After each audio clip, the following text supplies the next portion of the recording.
are our wonderful counselor. Thank you, God. Thank you, God. How many know we're not just celebrating the resurrection today, but we're celebrating our resurrection today. Everybody who knows Jesus, everybody who belongs to him has got resurrection life flowing in your veins. Can we celebrate that today? That's awesome. It's beautiful what Jesus has done for us. We're so thankful. So give it up for our worship team this morning. Thank them. And you guys can be seated. Ooh, man. I sang myself hoarse in the first service. I don't know what you call this, some other animal in the second service. I love just worshiping Jesus. And I told first service this. No, I'm good. I told first service that Easter Sunday is like one of the most intimidating, probably the most intimidating Sunday of the year for a pastor, for a preacher, because we have to get up here and in 20 minutes, we have to tell you about the most important event in human history, and then say, what are you going to do about that? You know, in 20 minutes before lunch and Easter egg hunts. And so, I used to feel a lot of pressure about that, but I don't feel pressure today because it's not my power, it's not my words. It's the power of Jesus and his gospel and his good news. And I just believe today there's some people in the room that you may have heard some news. You may have heard some news in church or from Christians or whatever, but I don't know if you've ever heard the good news. We get a lot of bad news about how we need to clean our lives up so God will like us. But the good news is that it doesn't matter what your life looks like, Jesus loves you. And he gave his life for you on the cross. And I know it's real easy around Easter to hear about these stories of Jesus and the crucifixion and the resurrection and kind of relegate it off to another time in history that doesn't really affect like right now. Like what's real life look like, Gunnar? Like I'm going to work tomorrow. I'm glad Jesus got up out of the grave, but what does that mean for me? And I want to just boil it down today into really just one statement. And it's this: Jesus walked where you walked. And Mode alluded to it in the welcome this morning. Some of you walked in and you're grieving. Some of you walked in like it's Friday. Some of you walked in like it's Saturday. You're confused, you're discouraged, you're in a place of disappointment, disillusionment in your life. Some of you are on cloud 9, and that's great. But most of us might be in a little lost place in our lives. And you may be walking through something right now that this whole God thing doesn't fit in that picture for you. And I want you to know that Jesus has walked where you're walking right now. If there's anybody that understands, it's Jesus. I want to take just a little journey, real quick message of just those final steps that Jesus took, those final hours that he took, and how he demonstrated for us not only who he is, but what he was giving us in the process. How many know this story about Jesus is not just a story to demonstrate for us or to model for us, but it's actually something to receive. The good news is to be received, okay? I hope you receive this today. It started, where I want to start today is this place called the Garden of Gethsemane. It was a place of olive trees. And Jesus went there to pray after what we call the Lord's Supper, where the Last Supper, where they sat around the table and he said, "This is my body broken for you, take and eat. This is my blood poured out for you. This is the blood of my covenant." And they're like, okay, well, what's happening here? And Jesus goes to a garden to pray, and he was in that garden around those olive trees, under the olive trees, that he said his ultimate yes to the Father. And he said his ultimate yes in the middle of his struggle of, this is the most weight I've ever carried, because in that moment, the sin of the world's bearing down on him. In that moment, everything you've ever done and turned your back on God and me were on Jesus in that moment. And he's in that garden. And it's interesting that it was in that garden of olive trees, because that is, the olive press was there where they would take olives and they'd put them on this stone platform, and then they'd roll this big stone around and press the olives, just mash them down until the oil started running out. And that is what was happening in Jesus' life at that moment. It's like there was so much pressure. There was so much stress on him. The Bible actually says that he sweat drops of blood. I think the medical term is thrombosis, where there's just this so much stress on the body that it shows up physically in your life, in your body. And Jesus was under so much duress and so much pressure in that moment, carrying the assignment for you and for me. Have you ever felt stressed out? Have you ever felt a little weighed down in your life? Can I just tell you, Jesus has walked where you've walked. And then that night in that garden, he couldn't even get his best friends to just wait with him for an hour and pray. They're all falling asleep. They didn't know what moment they were in. And then here comes some footsteps in the darkness.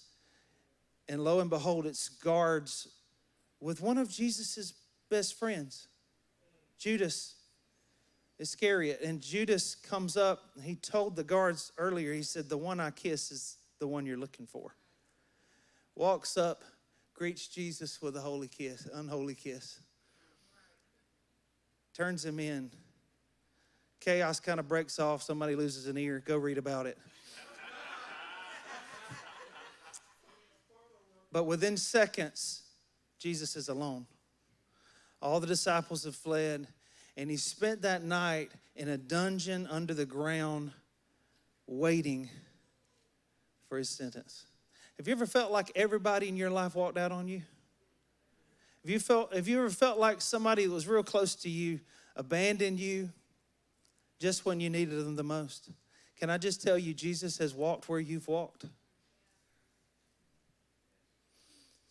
He was brought before Herod, and he was brought before Caiaphas, the high priest. He was brought before Pilate,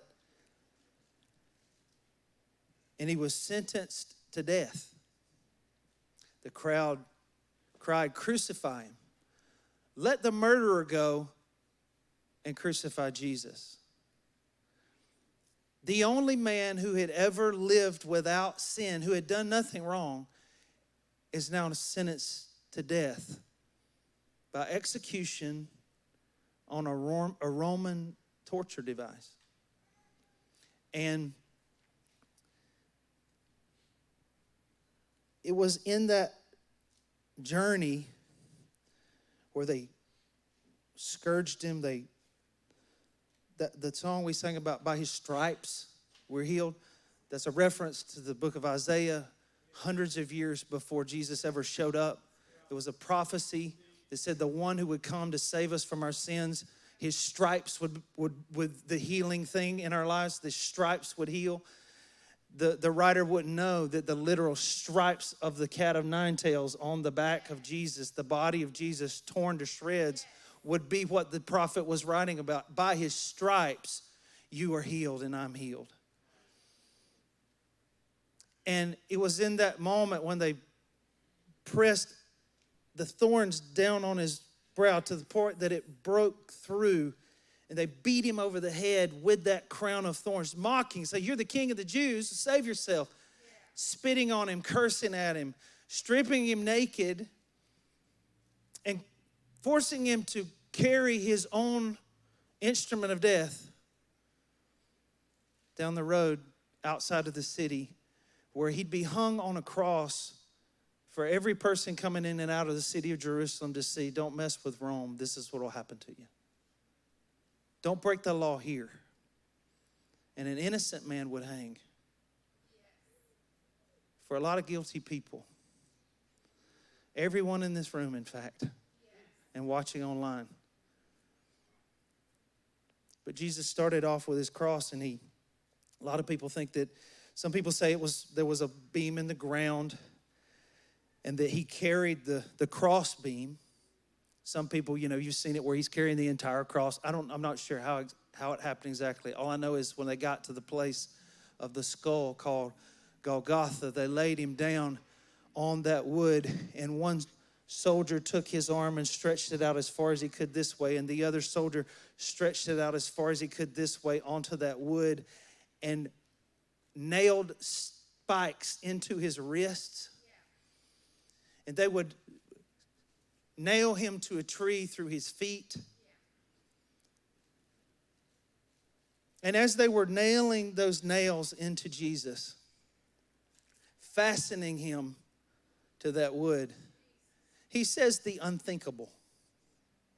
I don't know what I'd say. I mean, some of y'all be cussing some folks out. Somebody's trying to do that to you, I don't know how I'd respond in that moment. I mean, the horror of it. Easter's not pretty. What happened to Jesus that day was not beautiful. It was horrifying. It was disturbing. And what happened to him would also cause us to remember what the prophet Isaiah prophesied about. And we looked upon him with disgust. And there was nothing about him that made us think, this is who I want to follow. Like a dying man on a tree. But as he had those nails hammered into his body, he said these words, Father, forgive them, for they know not what they do. Have you ever had anybody hurt you so bad that you would say, I just don't know if I can forgive that? Come on, somebody in this room right now, you're dealing with that right now. It's a reality in your life. It's like, you don't know what has been done to me. I can't forgive that person. And I'm not minimizing what you've been through. But I am saying Jesus has walked where you've walked. And the amazing thing about the gospel is, like I said, it doesn't just demonstrate for us who Jesus is. But if we could receive it, if we could see that it's actually something to grab a hold of and take, something that's being offered to us, once we grabbed hold of what's being offered, it would change everything. And ironically, the man who could pray as nails were going into his body, Father, forgive them, is the Jesus that paid for the sin against you, the Jesus that paid for every sin that you've ever committed, and the Jesus that got out of the grave 3 days later with power and authority over all sin and gives you and I the grace to forgive and to love like he did. You're right. That's impossible to forgive something like that. But it's not impossible when it's Jesus living his life through you. That's what resurrection's all about. It's not just a story. It's about something that we receive. You don't just celebrate resurrection. You receive it. Dead man, come out of that grave. Do you remember singing that? I feel like the Spirit is singing that to some of you this morning. Hey, dead man, it's time to wake up. It's time to come out of the grave. It's time to actually not see the Bible and see Jesus and God as some story that has nothing to do with my life right now, but to actually receive the gift this morning. And then he hung there, and for hours, he had two criminals on his left and right. One cursed him the whole time. The other one said, hey, will you remember me when you enter your kingdom? Like he got it. Like you realize a criminal being executed got the gospel before any of his disciples did.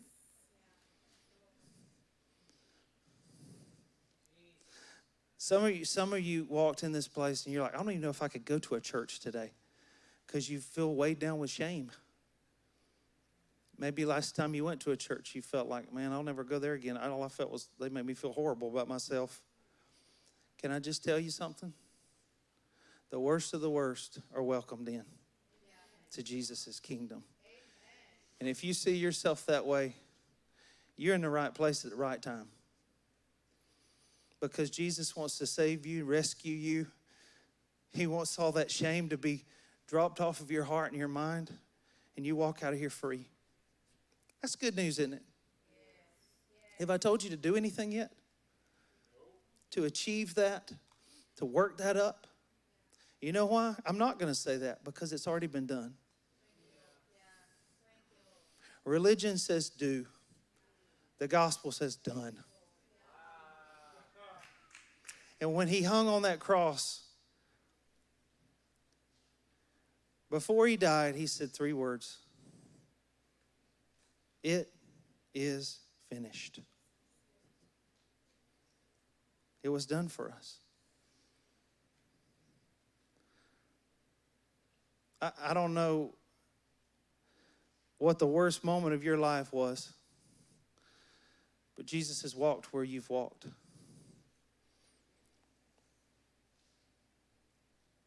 The cross shows us the love of the Father. That sounds crazy, doesn't it? But it was the compassion of Jesus that drove him to the cross. But it wasn't over that day. They took him down off the cross, having paid our debt in full. They took him off the cross. A rich man named Joseph of Arimathea said, hey, I got a new tomb over here meant for me. Put him in it. I'm donating the tomb to Jesus. And so they wrapped his body in linen, anointed him for burial. They put him in the tomb. They rolled this stone door across the entrance to the tomb so that nobody could mess with the body or go. They even put guards there because they said, hey, this guy said he was going to rise from the dead and stuff. Just put some guards out there, take care of it, make sure nobody kind of messes with him, tries to steal him or anything. And Matthew's gospel in chapter 28, verse 1, it says, early on Sunday morning, as the new day was dawning, Mary Magdalene and the other Mary went out to visit the tomb. Suddenly there was a great earthquake, for an angel of the Lord came down from heaven, rolled aside the stone, and sat on it. His face shone like lightning, and his clothing was as white as snow. The guards shook with fear when they saw him, and they fell into a dead faint. I think I would too. Then the angel spoke to the women, don't be afraid. And they're like, okay. I know you are looking for Jesus who was crucified, but he isn't here. He is risen from the dead, just as he said would happen. Come, see where his body was lying. And now go quickly and tell his disciples that he is risen from the dead and that he's going ahead of you to Galilee. You will see him there. Remember what I've told you. The women ran quickly from the tomb. They were very frightened, but also filled with great joy. And they rushed to give the disciples the angel's message. This is the deal breaker. For early Christians, Jesus was not just another God to add on. Jesus was not an accessory like a purse that you just kind of add on to your life. It was Jesus or nothing. And to become a follower of Jesus meant that you believed that God became man, lived a perfect sinless life, died at the hand of the Romans on a cross, was buried for 3 days, and then was raised up by the power of God, seen by more than 500 people, and his followers have literally turned the world upside down. Like, that sounds nuts. And it is, if it's not true. C.S. Lewis, the great thinker, Christian writer, he wrote Chronicles of Narnia. Many of you have read that. He said, Jesus is either a liar, a lunatic, or he's Lord. And I would say, even historically, it's hard to argue that that didn't happen. You're sitting in this room because it happened. But I also say this, the resurrection, while it is the deal breaker for our faith, of like this moment that the God-man raised from the dead with all powers to death, hell, and sin in his hands, defeating it all. We can celebrate that this morning. We can sing about that this morning. We can celebrate the resurrection. But if we don't realize that him becoming the victor makes us the victor, we've missed the point. The resurrection is more than an event to be celebrated. It is a reality to be received. And if you're dead inside today, the Lord wants to light you up with life. If you feel like you've just been through it with religion, if you feel like you have just kind of been burned by all that stuff, Jesus totally gets that, guys. Y'all realize religious people were all over him, trying to get him to slip up all the time? They were accusing him. They're the ones that stirred up the crowd to crucify him. Jesus has a problem with religion too. That's why he came. So that you'd finally believe that it's not up to you. Man, that's a lot of pressure off, isn't it? That's the resurrection. That's what the cross is about. Resurrection life is available. Worship team, come on up. I got one more story I want to share with you. In Matthew chapter 9, there's this moment where Jesus, months prior, he's at the height of his ministry. People are following him. Like everybody wants a piece of Jesus, right? Everybody wants to just hear him. Everybody wants to lay eyes on him. Everybody just wants to get him to look their way. There's people who are sick, the blind, the lame, the deaf. They're all flocking to Jesus. People with leprosy, skin diseases, all kind of problems. And they're all just flocking to Jesus because they just think, if I can get to Jesus, he's going to fix my problems. He's going to fix my issue. He's going to heal me. He's going to say something that's going to change my life. I just need to be where he is. Can you imagine how overwhelming that is? To be known by everybody and to know that that's the guy that can fix you. Think about the biggest problem in your life. If Jesus showed up in Savannah, Georgia, wouldn't you try to find where he was? If you knew he could fix it. That's what was happening. And book of Matthew says that he looked out across the multitudes and it says he was moved with compassion for them. Let's pause right there. That word moved with compassion in the original language, in the Greek, is a word that means the bowels churned. Like he was torn up about the need that he saw around him. I don't know if you walked in here with like that whole weary and scattered thing like he saw in these other people. It says when he looked across the multitudes, they were weary and scattered, like sheep having no shepherd. Are you tired? Okay, first service was tired. Everybody I talked to said, I'm just tired, man. I feel like I'm spinning my wheels. I'm weary. I'm tired.